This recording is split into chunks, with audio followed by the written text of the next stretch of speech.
Marie, with the launch of the Tapper, what would you tell your colleagues, industry stakeholders on how they can use information included in the Tapper?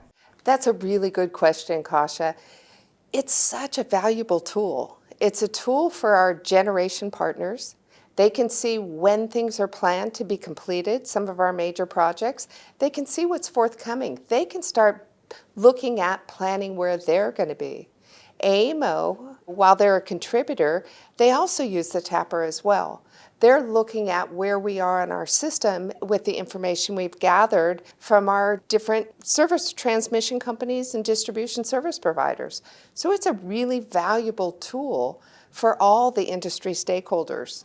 With the Tapper forecasts that you've seen as you've built out the report, what do you see about the urgency of the transmission build? Let me start, Marie, by saying that the energy transition is in full flight.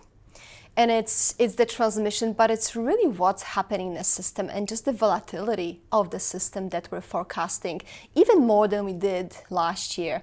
Our minimum demand continues declining. We're projecting about a 16% decline in our minimum demand in New South Wales in the next 2 years, and almost a 60% decline in minimum demand in the next decade. At the same time, we have spot loads in the system. We have emerging technologies such as data centers that are really interested in connecting in New South Wales and creating that volatility with a very high demand while we manage minimum demand. So our Tapper really forecasts just the volatility of the system to come.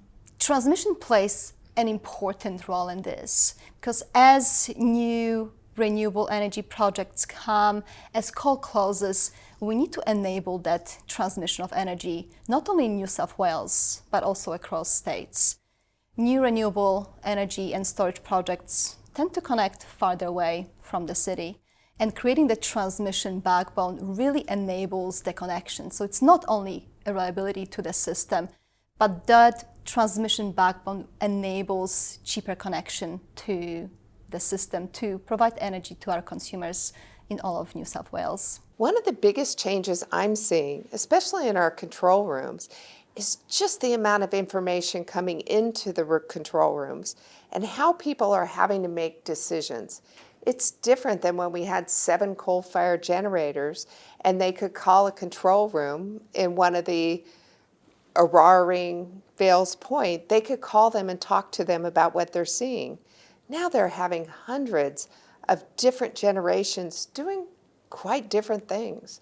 So, and reaching out, it's not the same as the big coal-fired gen that was running 24/7. It's a different environment in that control room. And we really need to look at how we solve that. So we're going to be doing some work with the control room on different tools, different technologies, and different ways they can operate in that environment. Marie, what's the biggest challenge with coal retiring? I really think it's that stability of the network, and really specifically in New South Wales, it's that system strength, making sure that we have a strong heartbeat on our system. So when I talk about a heartbeat, it's really making sure as those big coal-fired generators retire, we have something to replace that big, strong signal going through the system, like a heartbeat. So when we start the coal retirements, we have to put something back. And as you know, we've been planning that for quite some time. And you're seeing that shift in how we're looking at our system in some of our regulatory investment tests, some of our outreach to generators on system strength. It's going to be a big, important part of where we're going, and I think that's outlined well in the Tapper. Kasia, what impact will consumers have by this build-out of transmission and the connections of the renewables? Transmission enables not only interconnection with other states, it creates reliability to the system, but it really enables generation and storage projects to connect to the system, enabling as low cost as possible to our consumers. What are you seeing with your planning teams? And it's interesting how you call out that that secure operating envelope. It is so important, so critical to our system. It allows generation to stay connected to the system when we have system events. It allows us to maintain system voltage. It allows our system to operate the way it was designed. It is so critical. And while operators need to have the tools and the agility to operate the system, in the planning world, we need to have tools and capabilities and capacity to plan the system. It is very different.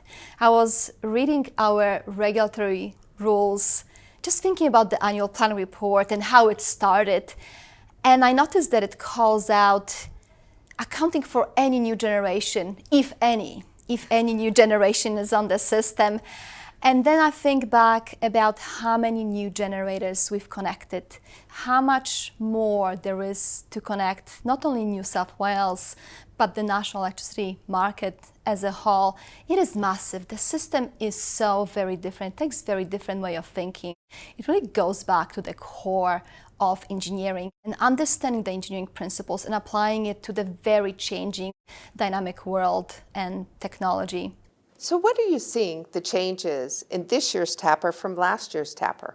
Marie, transition is in full swing. There is increased what I call system volatility, with minimum demand continuing to decline and spot loads and emerging technologies coming and creating a additional requirement on the system and creating that peak demand that's increased, and it's something we haven't seen before. What we're also seeing is just the interest of renewable energy and storage projects. Just last year, since we published the 23 annual planning report, we had 19 projects sign a connection application to connect to the system. About 2.2 or 2.3 gigawatts of projects committed to connecting to our system. So we're seeing really that change escalating and growing as we look at this year's TAPR. That is impressive. That transition is in full swing. It's a different world we're operating in. I've really seen that shift starting and how we have to think differently. And I think the TAPR is a wonderful time to reflect on that. Just how much change we're seeing in our own system and what we need to plan for. So I think a TAPR, just the exercise of the TAPR is that point of reflection. It really helps you pause and think about the future. And without the TAPR and without that effort, we'd probably just keep moving forward at an incredible pace without this deep thought about where we're headed.